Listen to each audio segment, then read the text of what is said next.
ఓం శ్రీ గురుభ్యో నమః. ఓం గం గణపతయే నమః. ఐం సరస్వత్యై నమః. ఓం శ్రీమాత్రే నమః. ఓం నమో వ్రాతపతయే నమో గణపతయే నమః. ప్రమథపతయే నమస్తే అస్తు లంబోదరాయ ఏకదంతాయ విఘ్న వినాశినే శివసుతాయ శ్రీవరదమూర్తయే నమో నమః. శ్రీ మహాగణాధిపతయే నమః. జపాకుసుమ సంకాశం కాశ్యపేయం మహాజ్యుతిం తమోరిం సర్వపాపజ్ఞం ప్రణతోస్మి దివాకరం. ఓం శ్రీ సూర్యనారాయణాయ నమః. ఓం వజ్రనఖాయ విద్మహే తీక్ష్ణదగ్గుష్ట్రాయ ధీమహి తన్నో నారసింహ ప్రచోదయాత్. శ్రీ లక్ష్మీ నారసింహస్వామినే నమో నమః.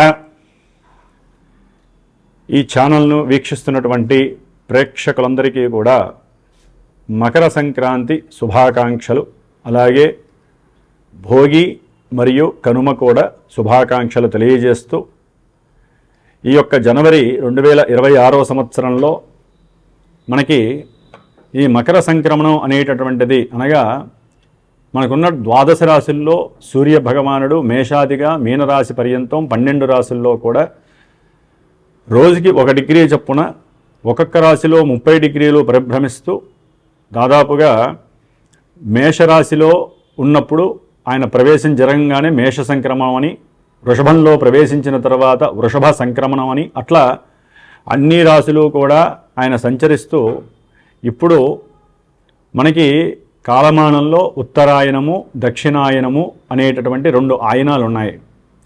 అంటే మనకి సంవత్సరం ఎట్లయితే విశ్వావసునామ సంవత్సరాలు అట్లా సంవత్సరాలుగా 60 ఉంటాయో దాని తర్వాత ఆయనాలు 2 ఉంటాయి. దాంట్లో సూర్యభగవానుడు కర్కాటక రాశి నుంచి మకర రాశి వరకు సంచరించేటటువంటి ఆ కాలాన్ని దక్షిణాయన పుణ్యకాలం అంటారు.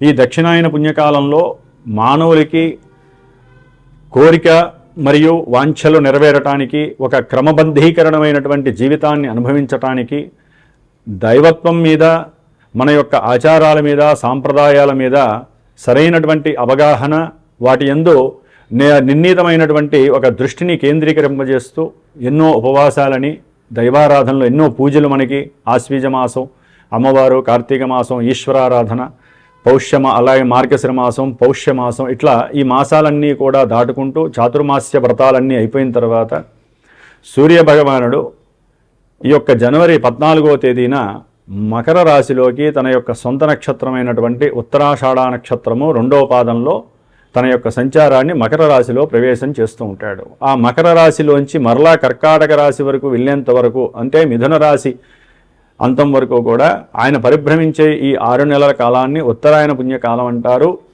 ఈ ఉత్తరాయణ పుణ్యకాలంలో దేవతలందరూ కూడా చాలా ప్రీతిగా సూర్యారాధన, దేవతారాధనలు, వారు దేవతలు ఆరాధన చేసుకునేటటువంటి సమయము.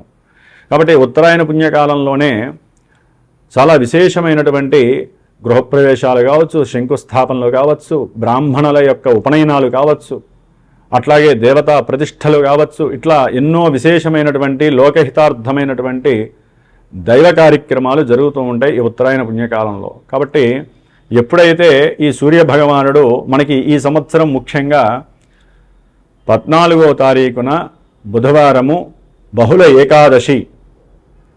ఏకాదశి రోజున గండయోగములో బాలవకరణంలో ఈ పౌష్యమాసంలో విశ్వావసు నామ సంవత్సరంలో మధ్యాహ్నం పూట 2 గంటల నుంచి 3 గంటల మధ్యలో స్వామివారు సూర్యభగవానుడు ధనస్సు రాశి నుంచి నిష్క్రమించి మరి మకర రాశిలోకి సంచారాన్ని ప్రారంభం చేస్తాడు. ఆయన అంటే వచ్చేస్తాడు ఆ సమయానికి.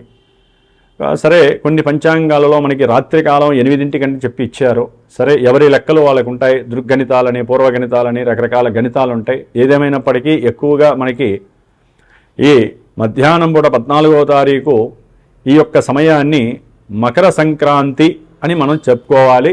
అయితే అపరాహ్న సమయం దాటిపోయింది కాబట్టి ముఖ్యంగా ఈ సంక్రమణం విశేషం ఏంటంటే ఈ ఉత్తరాయణ పుణ్యకాలం ప్రారంభంలో ఎవరైతే చనిపోయినటువంటి వారికి అనగా తల్లిదండ్రులు కావచ్చు, తాత ముత్తాతలు కావచ్చు, వారి యొక్క తాత ముత్తాతలు కావచ్చు, వాళ్ళందరి యొక్క గోత్రము పేర్లు చెప్పి ఎవరైతే మరి తర్పణాలు వదిలి బ్రాహ్మణుడికి విశేషంగా అన్నదానం కానీ, బ్రాహ్మణులకి విశేషంగా స్వయంపాక దానాలు కానీ, తమకు తోచిన విధంగా గోదానాలు కానీ ఇస్తారో ఆ యొక్క విశేష పుణ్య ఫలితము వారికి మోక్షప్రాప్తి, స్వర్గప్రాప్తితో పాటుగా ఈ కార్యక్రమాలు నిర్వర్తించడం ద్వారా ఇక్కడ భూలోకంలో వీరి యొక్క సంతతి, వీరి యొక్క వంశము వృద్ధి చెందుతుంది, గోత్రము నిత్యము కూడా వృద్ధి చెందుతుందని చెప్పి మన యొక్క పూర్వీకులు చెప్పి ఉన్నారు. మీనరాశి వారికి ఈ జనవరి 14 నుంచి ఫిబ్రవరి 13వ తేదీ వరకు కూడా లాభస్థానంలో ఉన్నటువంటి రవి, కుజ, బుధ, శుక్రులు అత్యంత యోగాన్ని ప్రసాదిస్తున్నారు. వీరు అనుకున్న తలసిన ప్రతి కార్యక్రమంలో విజయలాభప్రదమే వీరిని వరిస్తోందని చెప్పుకోవాలి. మీనరాశి వారికి ముఖ్యంగా సూర్యభగవానుడు, కుజభగవానుడు లాభంలో ఉండటం, కుజుడు ఉచ్చస్థితిని పొంది ఉండటం వలన ఆర్థికంగా వీరు చేసేటటువంటి ఉద్యోగంలో ఉన్నతమైనటువంటి ప్రమోషన్లు రావటము, లేకపోతే ఉద్యోగం రావటం, ఉద్యోగం ద్వారా విశేషంగా ధనప్రాప్తి కలగటము, అనుకున్న కార్యాలలో వీరే సుప్రసిద్ధులుగా ఉండటము, కీర్తి ప్రతిష్టలు పెరగటము, అనుకున్న ప్రతి కార్యక్రమంలో ఫ్రూట్ఫుల్నెస్ అంటే సంతోషము, సంతృప్తి వీరికి కలిగే అవకాశం కలుగుతుంది. అట్లాగే కుటుంబంలో వీరికంటూ ఒక మంచి మన్నన దొరుకుతుంది. కుటుంబంలో వీరి మీద ఉన్నటువంటి కొంత భావన తొలగిపోతుంది. వీడి కోపిష్టి, గట్టిగా మాట్లాడతాడు, కోపంగా మాట్లాడతాడు, రెక్లెస్గా మాట్లాడతాడు. ఇవన్నీ కూడా వదిలేసి ఇంత సౌమ్యంగా ఉన్నాడా అనే ఒక స్థాయికి వచ్చేస్తుంది పరిస్థితి. అట్లాగే ముఖ్యంగా ఏదైనా సరే ఈ మీనరాశి వారు ఒక ల్యాండ్ కొనాలన్నా, ఒక ఇల్లు కొనాలన్నా లాయర్కి చూపించడం తప్పనిసరి, గుర్తుపెట్టుకోండి.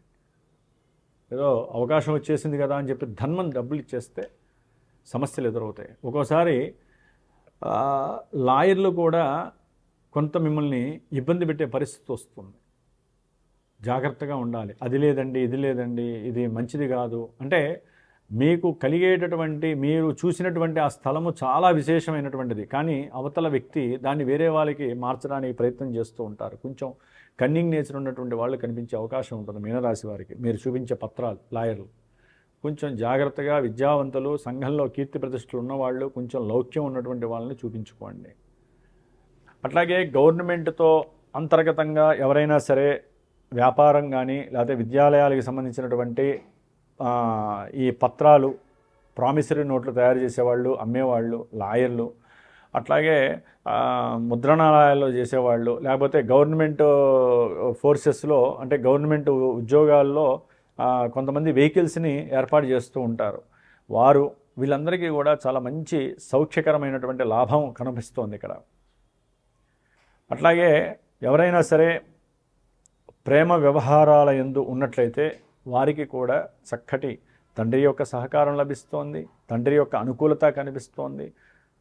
గృహంలో కూడా సౌఖ్యవంతమైనటువంటి పరిస్థితి వలన, తల్లి యొక్క ఎగ్రీ వలన కూడా వీరికి ఆ ప్రేమాయణ ముందు సౌఖ్యత కనిపిస్తోంది. కుటుంబంలో అన్నదమ్ములు సఖ్యతగా ఉంటారు. అన్నదమ్ముల వలన కొంత లాభం కలుగుతుంది మీకు. తండ్రి ద్వారా కూడా పూర్వార్జితం మీకు వరిస్తోంది. అట్లాగే ఉద్యోగంలో కూడా మీరు అనుకోకుండా మంచి ప్రమోషన్ లభిస్తోంది. అయితే కాస్త మీరుంటున్నటువంటి ఇంటికి కావచ్చు, ఏరియాకి కావచ్చు, కొంచెం దూరాభారం ప్రయాణం చేసి అలసట మాత్రం పడే అవకాశం కనిపిస్తోంది. అయినప్పటికీ కూడా ధనము మిమ్మల్ని వరిస్తోంది. ఉన్నతమైనటువంటి యోగంగా భావించాలి. లాభస్థానంలో ఉన్నటువంటి 4 గ్రహాలు, ముఖ్యంగా శుక్ర భగవానుడు, మీరు చేసే ప్రతి ప్రయాణంలో కూడా మీకు అడుగడుగున లాభం కలిగేటట్టే ఉంటుంది, ధనలాభం. అట్లాగే భార్యాభర్తలు ఆకస్మికంగా అనుకొని అప్పటికప్పుడు ఏదైనా ఉద్యోగరీత్యా ప్రయాణం చేయొచ్చు, లేదా బంధువుల యొక్క పెళ్ళిళ్ళు, పేరంటాలు వీటికి సంబంధించి ప్రయాణం చేయొచ్చు. గృహ అవసరాల నిమిత్తమే మరి ఏదైనా షాపింగ్ చేయొచ్చు. ఒక బంగారం కొనడానికి కావచ్చు, వస్త్రాలు కొనడానికి కావచ్చు. భార్యాభర్తల మధ్య అన్యోన్య సంబంధము చక్కగా ఉండటానికి అవకాశాలు ఉన్నాయి. సత్సంతానం కలిగేటటువంటి అవకాశాలకి చాలా దగ్గరగా ఉండే అవకాశం కూడా కనిపిస్తోంది ఇక్కడ. సంతాన సౌఖ్యము, లాభము, సంతానం వలన లాభము కలుగుతుంది, సంతాన సౌఖ్యము కలగడానికి అవకాశాలు ఉన్నాయి. అయితే ఏలినాడి శని ప్రభావం మాత్రం వీరికి జనవరి 20 తర్వాత ఇంకొంచెం అధికమవుతుంది. పెట్టినటువంటి పెట్టుబడుల్లో లాభం వస్తుంది అనుకుంటే కొంచెం అది ఆలస్యం అవడం ద్వారా వీరికి ఉన్నటువంటి నిర్లక్ష్యము, బద్ధకము ద్వారా కూడా ధనాన్ని నష్టపోయే పరిస్థితి కనిపిస్తోంది ఏలినాడి శని ప్రకారం. అట్లాగే 12వ స్థానంలో ఉన్నటువంటి రాహుగ్రహము వీరికి అడుగడుగునా కూడా వీరు తెలిసి చేస్తారో తెలియక చేస్తారో ప్రతి దాంట్లో కూడా వీరికి ఎదురు దెబ్బలే తగిలే అవకాశం ఉంటుంది. కాబట్టి శని రాహువులు మాత్రం చాలా ఇబ్బంది పెడుతున్నారు. చతుర్థంలో ఉన్నటువంటి గురువు విద్యార్థులకి మంచి లాభస్థితిని కలుగజేస్తున్నాడు. ఎందుకంటే వీరు ఏదైనా సరే ఎంబీఏ చదవాలన్నా బీబీఏ చదవాలన్నా ఇలాంటి మేనేజ్మెంట్ కోర్సులు చదివేటటువంటి వారికి చక్కటి విజయలాభ సిద్ధి, మంచి ఆరోగ్యము కలుగుతోంది. ముఖ్యంగా తండ్రి యొక్క ఆరోగ్య వ్యవస్థలో కూడా మీకు కొంత లాభం కలుగుతోంది. ముఖ్యంగా వైద్యులకి సంబంధించి ఎవరైతే వైద్య విద్యని అభ్యసించారో, ఉద్యోగం కోసం ఎదురు చూస్తున్నారో వారికి చక్కగా వైద్య విద్యకి సంబంధించి మంచి హాస్పిటల్లో ఒక వైద్యుడిగా లేకపోతే వైద్యురాలిగా మీకు మంచి లాభం కలుగుతుందని చెప్పవచ్చు. నర్సులు ఎవరైతే వైద్యుల కింద పనిచేస్తుంటారో ఆ నర్సులకి మంచి విద్యాభ్యాసం ఆచరించి ఇంకా ఉన్నతమైనటువంటి పదవులు చేపట్టాలని దూర ప్రాంతాలకు వెళ్ళే అవకాశం కూడా మీనరాశి వారికి కనిపిస్తోంది. ఏదేమైనప్పటికీ విద్యార్థులు కొంచెం జ్ఞానాన్ని పెట్టుబడిగా పెట్టి బాగా జాగ్రత్తగా చదవాలి. అప్పుడే మీరు అనుకున్న అభీష్టం నెరవేరుతుంది. లేకపోతే అది కొంచెం కష్టసాధ్యంగా అవుతుంది. ఆకస్మికంగా విద్యార్థులకి ఆరోగ్యరీత్యా కావచ్చు, కుటుంబ గృహరీత్యా కావచ్చు, బంధువులరీత్యా కావచ్చు కొన్ని ఆటంకాలు కలిగి ఇబ్బందులు కలుగుతాయి. ఏదేమైనప్పటికీ లాభంలో ఉన్నటువంటి ఈ 4 గ్రహాలు 6లో ఉన్నటువంటి కేతువు మిమ్మల్ని చాలా చాలా రక్షిస్తూ అనుకున్న ప్రతి కార్య విజయాన్ని ఈ నెల రోజుల్లో అవజేస్తారు. అయితే మీనరాశి వారికి ఏలినాడి శని ప్రభావం, రాహుగ్రహ ప్రభావం, అట్లాగే గురుగ్రహ ప్రభావం అనేటటువంటిది కొంత నెగిటివ్గా ఉంది. కాబట్టి తప్పకుండా ఈ నెలలో చేసేటటువంటి పీఠంలో లక్ష్మీ నరసింహస్వామి హోమంలో మీరు కూడా పాత్రలు కండి. ఆయన యొక్క అనుగ్రహాన్ని పొందండి, ఆయన యొక్క రక్షణ పొందండి. మీకు సర్వదా రక్షణ రెండూ కలుగుతాయి. ఓం శ్రీ లక్ష్మీ నరసింహస్వామినే నమో నమః.